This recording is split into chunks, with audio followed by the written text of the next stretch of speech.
حضرت عبدالمطلب کے لیے کعبہ کے سائے میں ایک قالین بچھایا جاتا تھا۔ وہ اس پر بیٹھا کرتے تھے۔ ان کا احترام اس قدر تھا کہ کوئی اور اس قالین پر بیٹھتا نہیں تھا۔ چنانچہ ان کے بیٹے اور قریش کے سردار اس قالین کے چاروں طرف بیٹھتے تھے، لیکن رسول اللہ صلی اللہ علیہ وآلہ وسلم وہاں تشریف لاتے تو سیدھے اس قالین پر جا بیٹھتے۔ اس وقت آپ صلی اللہ علیہ وآلہ وسلم ایک تندرست لڑکے تھے۔ آپ کی عمر 9 سال کے قریب ہو چلی تھی۔ آپ کے چچا حضرت عبدالمطلب کے ادب کی وجہ سے آپ صلی اللہ علیہ وآلہ وسلم کو اس قالین سے ہٹانا چاہتے تو حضرت عبدالمطلب کہتے، میرے بیٹے کو چھوڑ دو، اللہ کی قسم یہ بہت شان والا ہے۔ پھر وہ آپ کو محبت سے اس فرش پر بٹھاتے، آپ کی کمر پر شفقت سے ہاتھ پھیرتے، آپ کی باتیں سن سن کر حد درجہ خوش ہوتے رہتے۔ کبھی وہ دوسروں سے کہتے، میرے بیٹے کو یہیں بیٹھنے دو، اسے خود بھی احساس ہے کہ اس کی بڑی شان ہے، اور میری آرزو ہے یہ اتنا بلند رتبہ پائے جو کسی عرب کو اس سے پہلے حاصل نہ ہوا ہو اور نہ بعد میں کسی کو حاصل ہو سکے۔ ایک بار انہوں نے یہ الفاظ کہے، میرے بیٹے کو چھوڑ دو، اس کے مزاج میں طبعی طور پر بلندی ہے، اس کی شان نرالی ہوگی۔ آج ہم نبی کریم صلی اللہ علیہ وآلہ وسلم کی شان کے حوالے سے آپ کو چند عجیب واقعات سناتے ہیں، جن سے واضح ہوتا ہے کہ آپ صلی اللہ علیہ وآلہ وسلم کے دادا جان کے دل میں آپ کی کس قدر محبت تھی۔ عمر کے آخری حصے میں حضرت عبدالمطلب کی آنکھیں جواب دے گئی تھیں، آپ نابینا ہو گئے تھے۔ ایسی حالت میں ایک روز وہ اس قالین پر بیٹھے تھے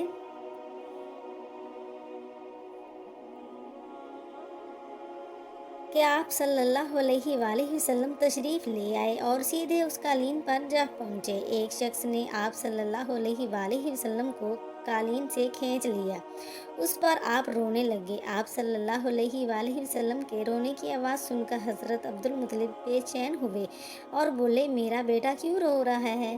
اس شخص نے بتایا، آپ کے قالین پر بیٹھنا چاہتا ہے، ہم نے اسے قالین سے اتار دیا ہے۔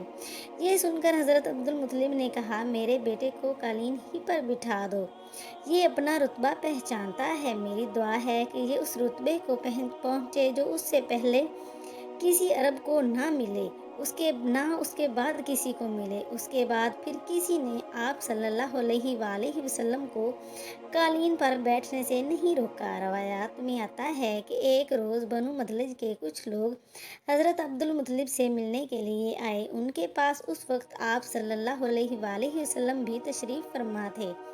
بنو مدلج کے لوگوں نے آپ کو دیکھا۔ یہ لوگ قیافہ شناس تھے، یعنی آدمی کا چہرہ دیکھ کر اس کے مستقبل کے بارے میں انداز بیان کرتے تھے۔ انہوں نے حضرت عبدالمطلب سے کہا، اس بچے کی حفاظت کریں، اس لیے کہ مقام ابراہیم پر جو حضرت ابراہیم علیہ السلام کے قدم کے نشان ہیں، ان کے پاؤں کا نشان بالکل اس نشان سے ملتا ہے۔ اس قدر مشابہت ہم نے کسی اور کے پاؤں کے نشان میں نہیں دیکھی۔ ہمارا خیال ہے یہ بچہ نرالی شان کا مالک ہوگا، اس لیے اس کی حفاظت کریں۔ یاد رہے کہ مقام ابراہیم خانہ کعبہ میں وہ پتھر ہے جس پر حضرت ابراہیم علیہ السلام کے کعبہ کی تعمیر کے وقت کھڑے ہوئے تھے۔ معجزے کے طور پر اس پتھر پر حضرت ابراہیم علیہ السلام کے پیروں کے نشان پڑ گئے تھے۔ لوگ اس پتھر کی زیارت کرتے ہیں، یہی مقام ابراہیم ہے۔ چونکہ آپ صلی اللہ علیہ وآلہ وسلم حضرت ابراہیم علیہ السلام کی نسل سے ہیں، اس لیے ان کے پاؤں کی مشابہت آپ صلی اللہ علیہ وآلہ وسلم میں ہونا قدرتی بات تھی۔ ایک روز حضرت عبدالمطلب حجر اسود کے پاس بیٹھے ہوئے تھے، ایسے میں ان کے پاس نجران کے عیسائی آئے، ان میں ایک پادری بھی تھا۔ اس پادری نے حضرت عبدالمطلب سے کہا، ہماری کتابوں میں ایک ایسے نبی کی علامات ہیں جو حضرت اسماعیل علیہ السلام کی اولاد میں ہونا باقی ہے، یہ شہر اس کی جائے پیدائش ہوگا، اس کی یہ نشانیاں ہوں گی۔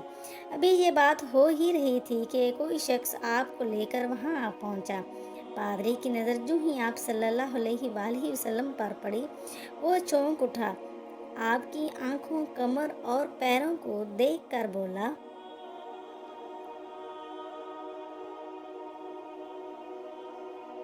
وہ چلا اٹھا، وہ نبی یہی ہیں، یہ تمہارے کیا لگتے ہیں؟ حضرت عبدالمطلب بولے، یہ میرے بیٹے ہیں۔ اس پر وہ پادری بولا، وہ تب یہ وہ نہیں ہیں، اس لیے کہ ہماری کتابوں میں لکھا ہے کہ اس کے والد کا انتقال اس کی پیدائش سے پہلے ہو جائے گا۔ یہ سن کر حضرت عبدالمطلب بولے، یہ دراصل میرا پوتا ہے، اس کے باپ کا انتقال اس وقت ہو گیا تھا جب یہ پیدا بھی نہیں ہوا تھا۔ اس پر پادری بولا، ہاں یہ بات ہوئی نا، آپ اس کی پوری طرح حفاظت کریں۔ حضرت عبدالمطلب کی آپ سے محبت کا یہ عالم تھا کہ کھانا کھانے بیٹھتے تو کہتے، میرے بیٹے کو لے آؤ۔ آپ صلی اللہ علیہ وسلم کو حضرت عبدالمطلب آپ صلی اللہ علیہ وسلم کو اپنے پاس بٹھاتے، آپ صلی اللہ علیہ وسلم کو اپنے ساتھ کھلاتے۔ بہت زیادہ عمر والے ایک صحابی حیضہ بن معاویہ کہتے ہیں، میں ایک مرتبہ اسلام سے پہلے جاہلیت کے زمانے میں حج کے لیے مکہ معظمہ گیا۔ وہاں بیت اللہ کا طواف کر رہا تھا۔ میں نے ایک ایسے شخص کو دیکھا جو بہت بوڑھا اور بہت لمبے قد کا تھا۔ وہ بیت اللہ کا طواف کر رہا تھا اور کہہ رہا تھا، اے میرے پروردگار، میری سواری کو محمد کی طرف پھیر دے اور اسے میرا دست و بازو بنا دے۔ میں نے اس بوڑھے کو جب یہ شعر پڑھتے سنا تو لوگوں سے پوچھا، یہ کون ہیں؟ لوگوں نے بتایا، یہ عبدالمطلب بن ہاشم ہیں۔ انہوں نے اپنے پوتے کو اپنے ایک اونٹ کی تلاش میں بھیجا ہے، وہ اونٹ گم ہو گیا ہے، اور وہ پوتا ایسا ہے، جب بھی کسی گم شدہ چیز کی تلاش میں اسے بھیجا جاتا ہے تو وہ چیز لے کر ہی آتا ہے۔ پوتے سے پہلے یہ اپنے بیٹوں کو اس اونٹ کی تلاش میں بھیج چکے ہیں، لیکن وہ ناکام لوٹ آئے ہیں۔ اب چونکہ پوتے کو گئے ہوئے دیر ہو گئی ہے، اس لیے پریشان ہیں اور دعا مانگ رہے ہیں۔ تھوڑی ہی دیر گزری تھی کہ میں نے دیکھا آپ صلی اللہ علیہ وآلہ وسلم اونٹ کو لیے تشریف لا رہے ہیں۔ حضرت عبدالمطلب نے آپ کو دیکھ کر کہا، میرے بیٹے، میں تمہارے لیے اس قدر فکر مند ہو گیا تھا کہ شاید اس کا اثر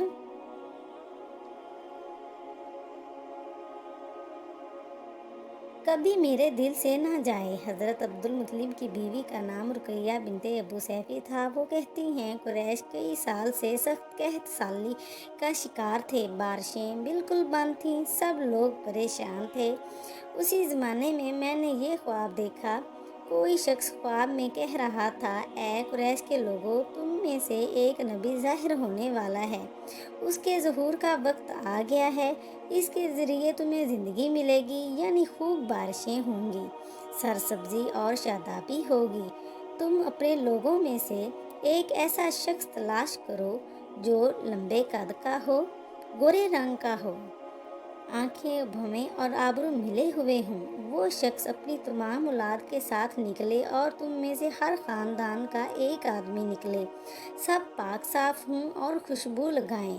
وہ حجر اسود کو بوسہ دیں، پھر جب جبل ابو قیس پر چڑھ جائیں، پھر وہ شخص جس کا حلیہ بتایا گیا ہے آگے بڑھے اور بارش کی دعا مانگے، اور تم سب آمین کہو تو بارش ہو جائے گی۔ صبح ہوئی تو رقیہ نے اپنا یہ خواب قریش سے بیان کیا۔ انہوں نے ان نشانیوں کو تلاش کیا تو سب کی سب نشانیاں انہیں عبدالمطلب میں مل گئیں۔ چنانچہ سب ان کے پاس جمع ہوئے، ہر خاندان سے ایک ایک آدمی آیا، ان سب نے شرائط پوری کی۔ اس کے بعد سب ابو قیس پہاڑ پر چڑھ گئے۔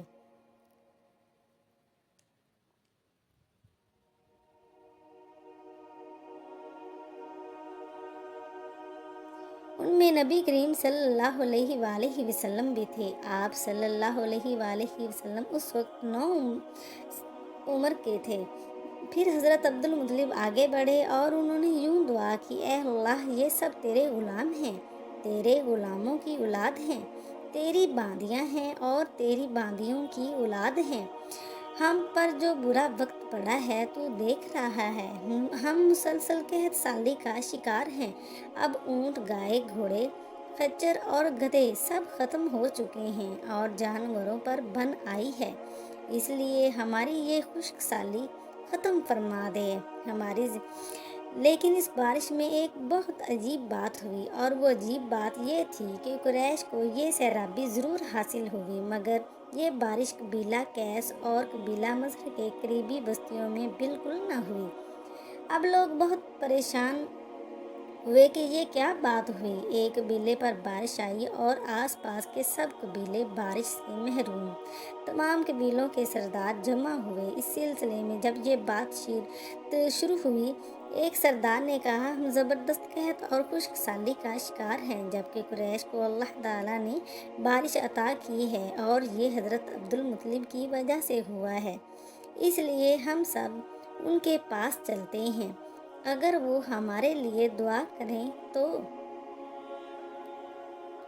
شاید اللہ ہمیں بھی بارش دے دے۔ یہ مشورہ سب کو پسند آیا، چنانچہ یہ لوگ مکہ معظمہ میں آئے اور حضرت عبدالمطلب سے ملے، انہیں سلام کیا، پھر ان سے کہا، اے عبدالمطلب، ہم کئی سال سے خشک سالی کا شکار ہیں، ہمیں آپ کی برکت کے بارے میں معلوم ہوا ہے، اس لیے مہربانی فرما کر ہمارے لیے بھی دعا کریں، اس لیے کہ اللہ نے آپ کی دعا سے قریش کو بارش عطا کی ہے۔ ان کی بات سن کر حضرت عبدالمطلب نے کہا، اچھی بات ہے، میں کل میدان عرفات میں آپ لوگوں کے لیے بھی دعا کروں گا۔ دوسرے دن صبح سویرے حضرت عبدالمطلب میدان عرفات میں موجود تھے۔ آپ کے ساتھ دوسرے لوگوں کے علاوہ ان کے بیٹے اور اللہ کے رسول بھی تھے۔ عرفات کے میدان میں حضرت عبدالمطلب کے لیے ایک کرسی بچھائی گئی، وہ اس پر بیٹھ گئے۔ نبی کریم صلی اللہ علیہ وآلہ وسلم کو انہوں نے گود میں بٹھا لیا، پھر انہوں نے ہاتھ اٹھا کر دعا کی، اے اللہ، چمکنے والی بجلی کے پروردگار اور کھڑکنے والی گرد کے مالک، پالنے والوں کے لیے پالنے والے اور مشکلات کو آسان کرنے والے، یہ قبیلہ قیس اور قبیلہ مضر کے لوگ ہیں، یہ بہت پریشان ہیں، ان کی کمریں جھک گئی ہیں، یہ تجھ سے اپنی لاچاری اور بے کسی کی فریاد کرتے ہیں اور جان و مال کی بربادی کی شکایت کرتے ہیں، پس اے اللہ، ان کے لیے خوب برسنے والے بادل بھیج دے اور آسمان سے ان کے لیے رحمت عطا فرما، تاکہ ان کی زمینیں سرسبز ہو جائیں اور ان کی تکالیف دور ہو جائیں۔ حضرت عبدالمطلب ابھی یہ دعا کر ہی رہے تھے کہ ایک سیاہ بادل اٹھا اور حضرت عبدالمطلب کی طرف آیا اور اس کے بعد اس کا رخ قبیلہ قیس اور قبیلہ مضر کی بستیوں کی طرف ہو گیا۔ یہ دیکھ کر حضرت عبدالمطلب نے کہا، اے گروہ قریش اور مضر، تمہیں سیرابی حاصل ہوگی۔ چنانچہ یہ لوگ جب اپنی بستیوں میں پہنچے تو وہاں بارش ہو چکی تھی۔ یہ سب برکات نبی کریم صلی اللہ علیہ وآلہ وسلم کی ذات کی موجودگی کی وجہ سے تھیں۔ جس دعا میں اللہ کے محبوب، اللہ کے حبیب کی آمین شامل ہو اور وہ دعا قبول نہ ہو، یہ کیسے ہو سکتا ہے؟ اور دوسری اہم بات یہ معلوم ہوئی، وہ یہ کہ اسلام سے پہلے بھی قریش اور عرب کے لوگ اللہ تعالیٰ سے ہی اپنے مسائل کے لیے دعا مانگا کرتے تھے، مطلب یہ کہ وہ اللہ کو ماننے والے تھے۔ اس واقعہ سے نبی کریم صلی اللہ علیہ وآلہ وسلم کی شان کے ساتھ ساتھ آپ کے خاندان کی شان بھی واضح ہوتی ہے کہ اللہ تعالیٰ کی طرف سے آپ کی دادی جان کو خواب آنا اور پھر آپ صلی اللہ علیہ وآلہ وسلم کے دادا جان کا اللہ کی بارگاہ میں دعا کرنا اور ان کی دعاؤں کا قبول ہونا، یہ سب خاندان نبوت آپ صلی اللہ علیہ وآلہ وسلم کی شان کو ظاہر کرتا ہے۔ روایات میں آپ کی شان کے حوالے سے ایک اور واقعہ یوں ہوتا ہے کہ جب آپ 7 سال کے ہو چکے تھے تو آپ کی آنکھیں دکھنے کو آ گئیں۔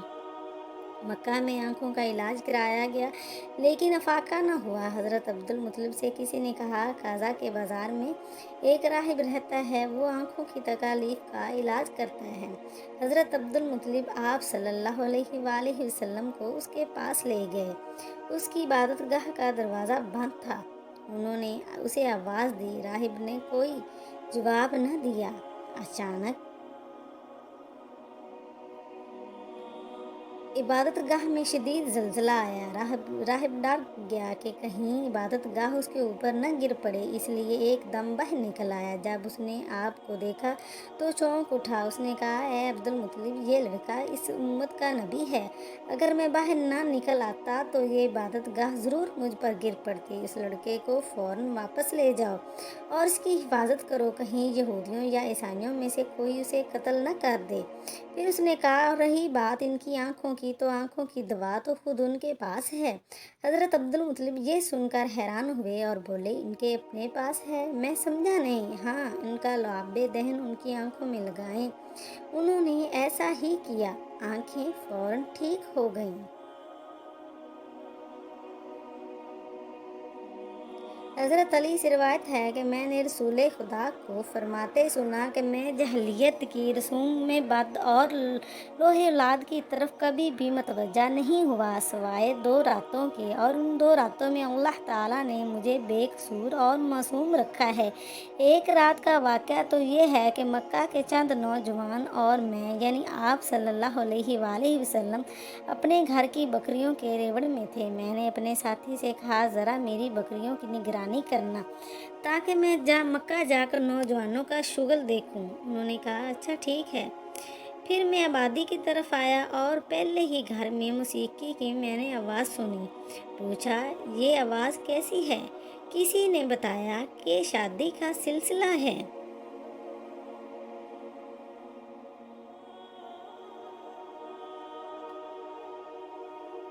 میں موسیقی سننے کے لیے بیٹھ گیا۔ اللہ تعالیٰ نے میرے کانوں کو تڑپایا اور میں سو گیا، حتیٰ کہ دوسرے روز سورج کی آمد پر اس کی شعاعوں نے مجھے بیدار کر دیا۔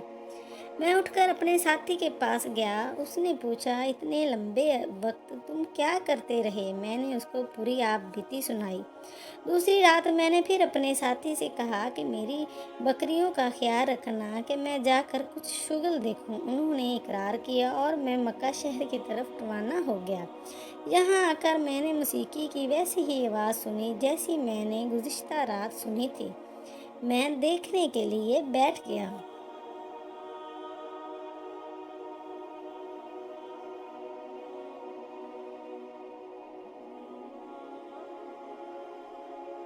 پھر قدرت نے میرے کانوں کو تڑپایا اور میں سو گیا، یہاں تک کہ دوسرے دن دھوپ نے مجھے جگایا۔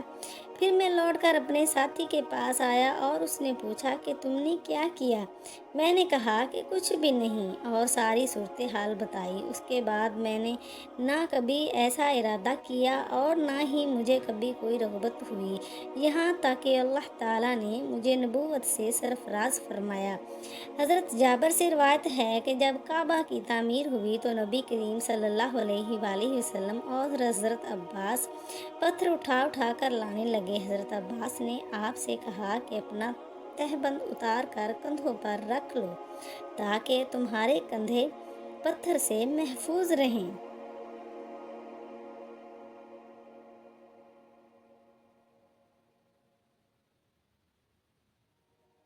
چنانچہ آپ صلی اللہ علیہ وآلہ وسلم نے اپنا تہبند کھول کر کندھوں پر رکھا ہی تھا کہ اتنے میں آپ صلی اللہ علیہ وآلہ وسلم زمین پر گر گئے اور آنکھیں آسمان میں لگ گئیں۔ پھر آپ اٹھے اور فرمانے لگے، میرا تہبند، میرا تہبند، اور فوراً آپ نے تہبند باندھ لیا۔